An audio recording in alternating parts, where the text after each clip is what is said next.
ꯑꯩꯈꯣꯏꯒꯤ ꯏꯃꯥ ꯑꯅꯤꯁꯤꯁꯨ ꯆꯠꯄꯗ ꯏꯔꯩꯁꯤꯅ ꯃꯔꯝ ꯑꯣꯏꯔꯀꯥꯟꯗ ꯈꯨꯗꯣꯡ ꯆꯥꯗ꯭ꯔꯦ ꯈꯣꯠꯇ꯭ꯔꯦꯅ ꯈꯤꯇꯪ ꯆꯠꯃꯤꯟꯅꯁꯦꯅ ꯍꯥꯏꯔꯛꯄꯒꯤ ꯃꯅꯤꯄꯨꯔ ꯁ꯭ꯇꯨꯗꯦꯟꯠꯁ ꯐꯦꯗꯔꯦꯁꯟ MSFꯀꯤ ꯇꯤꯝꯅ ꯑꯩꯈꯣꯏꯒꯤ ꯂꯥꯟꯊꯣꯛꯅꯕ ꯍꯣꯠꯅꯔꯤ ꯏꯔꯩꯁꯦ ꯑꯗꯨꯛꯀꯤ ꯃꯇꯤꯛ ꯌꯥꯝ ꯀꯜꯂꯦ 이래이제 거기 아우다 까노도 이래이도 깐만이나 젠다기니 하벳 까노 서포트 베비 칸비오 가시 떨어 이마 가시 떨어 거기 탐발 공기 레드 넘버 2다니 호지 레이저리제 이래이제 두께 마틱 양 깔래 거기 Manipur Student Federation MSF나 ngasi tang ahum ising ichawng na maram moduna solaba thamangkong gi len number 1 gi samlek tagi hal amadi angangsing puthorokpagi mami amani safagada mafam yopsulakadore akhoi ngasai dagi puthoksarakpani irejo tukki matikali sinausing leb yaw mafam dagi puthoksarakpani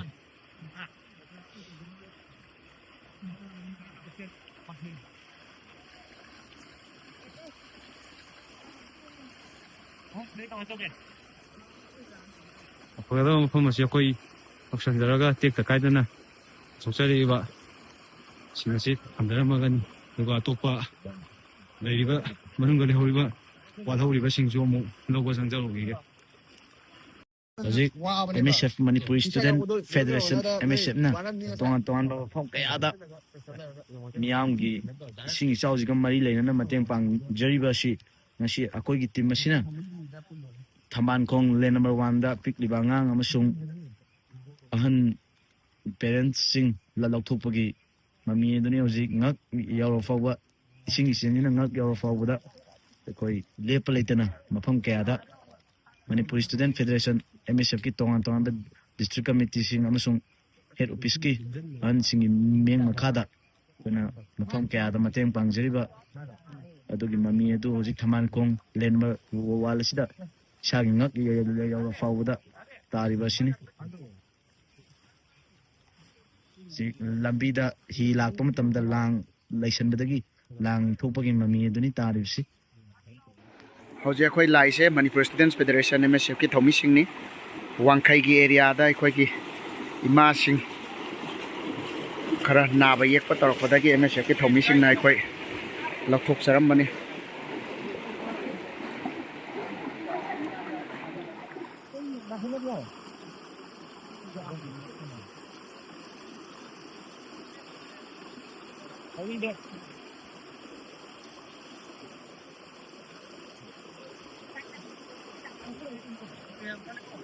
Noigi imdo kitang hantukpiyo si imdo bhorije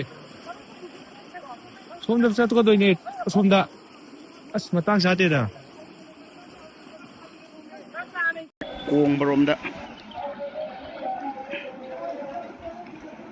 MSF ki thomi sing nai koi leptana mateng pangbagi thabakana Chathari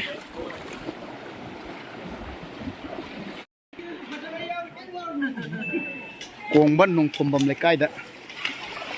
sing saw sina maram mora kanda da ai koi asona na sing odadi ma sing thokpada pharak ta ba sing doi koi lokthokna bagi thaba MSF na paikhat charam bani Kongmu turen amadi irin turen anisina kaikhra matung turen kya ising patharaba matungda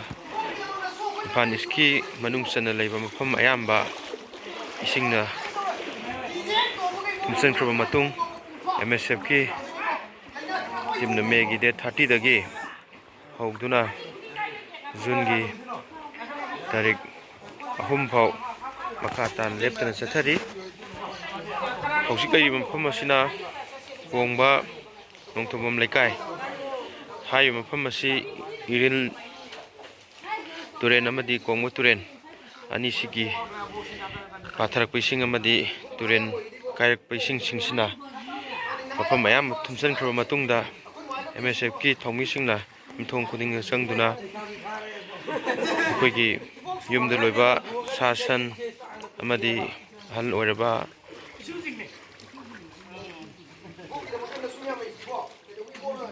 hansing ahal oiraba ipu iboksing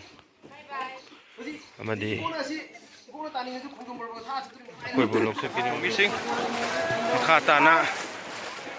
mathang sing saungna mayoknaraba mafamsing chalro matung mafam amamuk koi sing saungna Chathari nang mafamsing damu nagsulakuna nayak kana thogdaba pochai MSF ki thomising man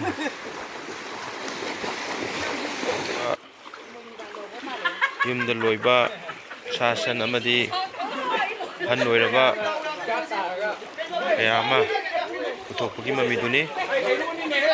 yumthong khudingda singi chaina amadi singna mayoknaraba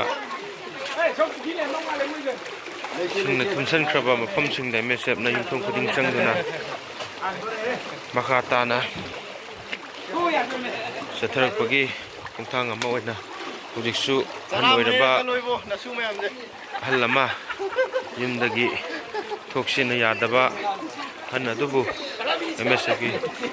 kun kuthra muk changduna bok mafam chaba mafam amda lainabagidmakta nasuiba nasaoiba koina haira matungda ibong harau rauna yaduna tolokli